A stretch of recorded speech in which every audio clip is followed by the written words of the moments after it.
জাতীয় স্মৃতিসৌধে মানুষের ঢল, বীর শহীদদের প্রতি শ্রদ্ধা।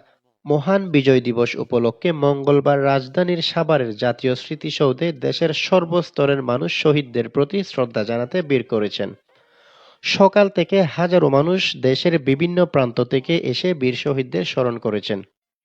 রাষ্ট্রপতি মোহাম্মদ শাহাবুদ্দিন এবং প্রধান উপদেষ্টা মোহাম্মদ ইউনূস ও তার উপদেষ্টারা ফুল অর্পণ করে শ্রদ্ধা নিবেদন করেন।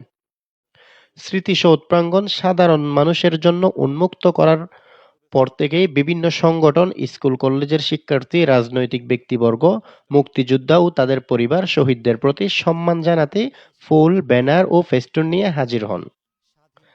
শিশুদের উপস্থিতি বিশেষভাবে চোখে পড়ে, কেউ হাতে জাতীয় পতাকা, কেউ মুখে লাল-সবুজের ছবি এঁকেছে।